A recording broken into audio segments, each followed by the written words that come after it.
Welcome to the Stephen Mansfield audio podcast.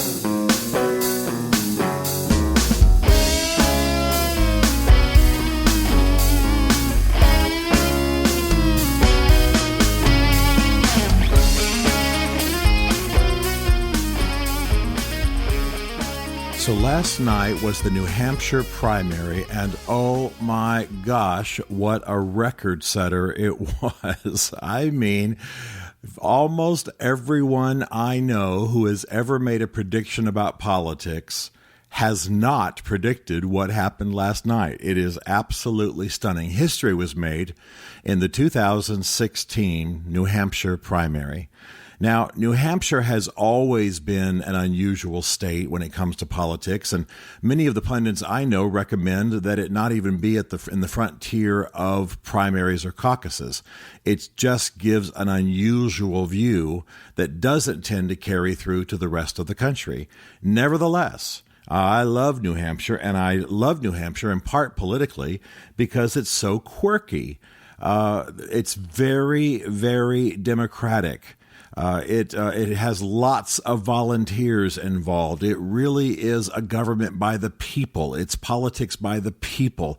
Most everything is done by volunteers. For example, this is the stat that I most love about New Hampshire. There are 400 people in the New Hampshire House of Representatives.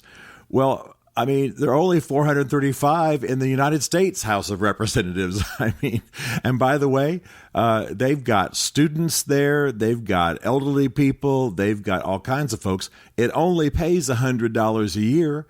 So you either have to be living with mom and dad or you have to be wealthy to be in the New Hampshire House of Representatives. But it is very democratic. One of the things that cracks me up, and then I'll get to my point about last night, is when a state rep said not long ago, I don't think I'll be in the House of Representatives too much longer. Mom and dad aren't happy about it. It turns out he's a 20-year-old college student who is in the New Hampshire House of Representatives, and he lives in his mom and dad's basement.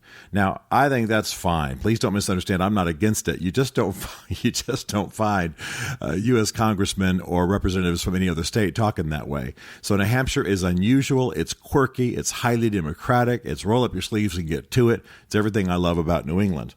However, last night, regardless of whether every trend we saw or thought we saw confirmed last night is confirmed in the rest of the country, the fact is that history was made. Bernie Sanders whooped Hillary Clinton in the New Hampshire primary. Now, we expected that he might win. He won by more than 20%. He had 60.1% of the precincts to Hillary Clinton's 38.2%. It was stunning. And I have to tell you, I used the word Quixotic of Bernie Sanders. It comes from the book DonkeyHotey, and we've made this verb this adjective Quixotic, which means to be, kind of idealistic and maybe a little bit unrealistic, mystical, kind of chasing rainbows a little bit. There's no question that that is what Bernie Sanders' campaign has become or has been from the beginning. But the fact is that last night he was absolutely the first non-Christian to ever win a delegate in an American presidential primary. And paralleling that or going along with that, he was the first Jewish man to do so. So that's absolutely history. He's also one of the most left-leaning politicians we've ever had. I mean, he's pretty much promised to abolish Wall Street. He's pretty much promised to transform our prison system. He's pretty much promised to absolutely just outlaw certain aspects of our economy and to close down certain aspects of our government and to create a whole lot of other departments within our government. He's very quixotic. He's very unusual. He's the classic New England uncle, maybe even slightly grumpy uncle. But I have to tell you, the man has got game. Hillary Clinton is no slouch. Hillary Clinton is the consummate professional Democratic politician. And Bernie Sanders has beaten her. And it's not just that he's beaten her in New Hampshire. I'm of the school of people, and I'm not a statistician, so don't take this to the bank, but I'm of the school of people who believes that he actually won Iowa, but that certain quirks in the laws and certain things that went Hillary Clinton's way prevented it. Of course, even if you confirm her victory, it's only by a percentage of a percentage. But all that to say, history absolutely made. The other aspect of the race, of course, is the Republican race. And again, history wasn't made, but it was a stunning result. Donald Trump ended up with more than 35% of the vote in New Hampshire. Second to him is a man I like very much, but hasn't gotten out of the single digits. In fact, he hasn't got out of the first single digit yet. At Iowa, he had 1%. His name is John Kasich, former governor of Ohio, former Fox commentator. He had less than half of what Trump had, 15.8. So Trump at 35, Kasich at 15. Cruz was third, down around 11, which, by the way, is less than one third of the votes that Trump had. And then you have Bush after that at 11. Cruz was 11.7. And Rubio at 10. Not too far away from a quarter of the votes that Trump received. If you look at a map online of New Hampshire and you see all the districts colored in Trump colors, it looks like he owns the state. And heck, maybe he does, for all I know. So it's a stunning result. It's a historic result. Now, I have to come back with some analysis. The main thing that we see thus far in the presidential race of 2016 is that the old guard does not seem to be as in control as they were. They haven't gone away. The old guard would be the smoke-filled rooms of the party politicians. The old guard would be the media. There are probably some other old guards out there, but those are the two institutions that seem to have lost their control. Donald Trump was able to completely skip a Fox-sponsored GOP debate, and then he comes out and does even better in the next primary, the New Hampshire primary, than he was expected to do. The party seems to have no control. The party does not want Cruz running. They do not want Trump running. I'm not sure they want some of the others running. And some of the establishment candidates, for example, though I like him very much, Chris Christie is an establishment candidate, and he's dropping out today, this being the day after New Hampshire. Others are going to drop out as well. If Jeb Bush did not have a great deal of money, he would have already dropped out. He was very low. As I say, only 11% of the New Hampshire vote, and this is a man who hails from New England. So it was a pretty astonishing thing, and what it's showing us is that the old controls, the institutions that used to dominate, control, make decisions in the back rooms, develop their pageants, develop their performances, control their conventions, and do the whole thing as a political presentation. They are losing control. Part of it, the reason is that there's a great deal of money that is flowing into the pockets, not so much the pockets, but the campaigns of these candidates around the party apparatus. The laws allow now a more direct form of contribution. And so Donald Trump has his own money. Others are receiving huge amounts of money, and they can do it around the party apparatus in the same way that, I can start a political PAC or a 501c3, and I can receive a great deal of money without it having to go through anybody's hands. That's a major part of it. The other part is there is so much media out there, so many different media outlets that you no longer watch just the three networks to keep up with what's going on in politics. There are news networks and websites and reporters out there that, though I stay fairly active in this, I hardly even know who they are. Who are these people? I came across a whole slate of news services the other day. My executive assistant, Karen Montgomery, introduced them to me. It's called 538. I had no idea it even existed, even though I've read almost every book of the person who founded it. I just hadn't made the connection. So now I pay attention to their analysis because it's very statistical, and I like that, even though it's not my gift. So the media is splintering, it's multiplying. No one person's in control. I mean, some of the major players of 4 years ago, like maybe Daily Kos, KOS, I like some of what they do. They're far further to the left than I am. They are swimming in a sea of similar media this time.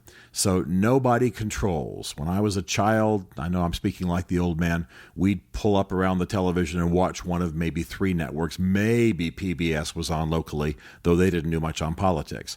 Now, you don't pull up around the television. You do your Roku, you do your Apple TV, you go online, you watch video clips, you watch little video clips from apps. Hardly anybody watches a 30-minute evening TV show or the campaign broadcasts anymore from the major networks. And then finally is simply the party apparatus. I mean, basically politics is going the way of the rest of society. We're unplugging from the big cable organizations. We are getting our education largely apart from universities.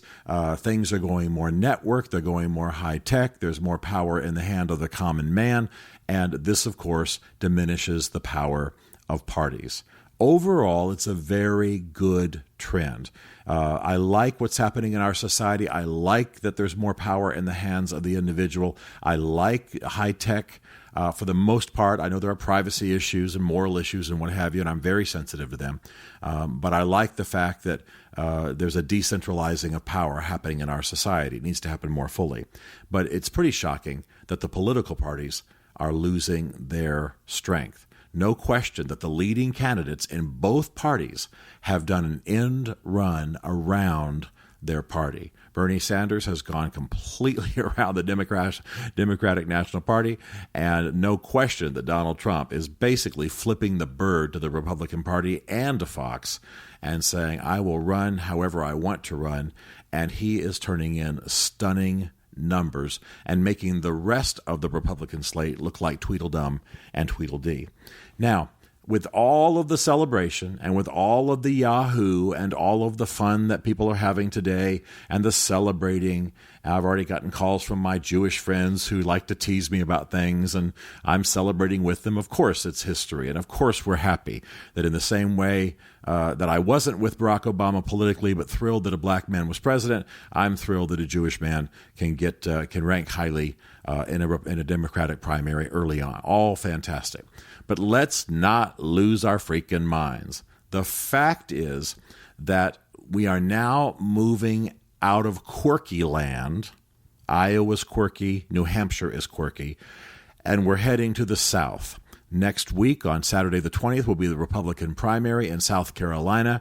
You're down there with the home folk. You're down there with a highly Christian audience. You're down there with a largely white-leaning audience. Your voters. You are in a different world. Not too long after that, on March the 1st, you have the Super Tuesday, which I call the SEC primary because many of the states of the Southeast Conference in football are in this primary. And this is going to be a campaign, a run-up campaign that's got to be strongly faith-oriented. It's going to have to be more conservative. Bernie Sanders is not going to do as well.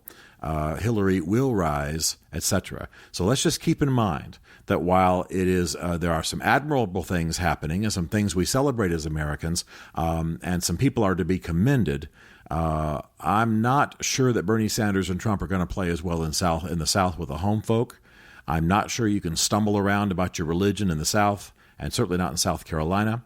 And then there's one other thing for us to consider, and that is that while the party is going away, the networking, the personal commitments, the influence of money is not. And the fact is that Hillary Clinton already has committed to her a huge number of superdelegates. Now, I'll let you look up what superdelegates are because I need to end here in a minute. But the fact is that there are already commitments, already deals. There's already been bargaining involved. And the likelihood that Hillary Clinton is going to lose this election is very slim. Now, I've been wrong before, but I don't come to you and just base what I'm saying on my own little one-man analysis. I listen to a lot of people. I talk on the phone with a lot of analysts. And the fact of the matter is Hillary Clinton should do very well as we start moving south and west. And Bernie Sanders should not. And by the same token, though Trump is untested, my guess is he'll do fairly well out west, but he may not do well in the South and the Midwest, especially if he cannot clean up his potty mouth, which is a big, big issue. So we're having fun. We're in quirky land. We've seen some unusual results. Some people have been spanked. Marco Rubio definitely spanked. Chris Christie definitely spanked, and I'm sorry to see him go. I like him very much. I think Jeb Bush is hanging on just through the sheer power of dollars. And there are some other folks who probably are going to drop out. I would guess that Dr. Ben Carson, who said he was going home to get a change of clothes, is actually going to drop out as well. But the bottom line to all of this is the rodeo is just beginning, and all we've seen so far are the clowns. I don't mean the candidates. I mean the unusual states in which they've run. So kudos to Bernie Sanders for running and for running so well. Kudos to Donald Trump. Dang ya, I don't get you, and I'm not probably going to vote for you. But goodness, what a juggernaut. Now, though, I hope and I expect things will turn. And if I'm wrong, I'll come back and say it. So here's celebrating the unusualness of American politics and the quirky, highly democratic New England awesome state of New Hampshire. Stephen Mansfield is a New York Times best-selling author, a popular speaker, and a frequent faith and culture commentator on Fox and CNN. His groundbreaking books on faith and society include The Faith of George W. Bush, The Search for God in Guinness, Mansfield's Book of Manly Men, and The Miracle of the Kurds. His new book is Ask the Question: Why We Must Demand Religious Clarity from Our Presidential Candidates, available on Amazon. Learn more about Stephen at stephenmansfield.tv. The Stephen Mansfield podcast is directed by Isaac Darnold, who also wrote, produced, and performed the podcast theme song. This is a Chartwell Literary Group production.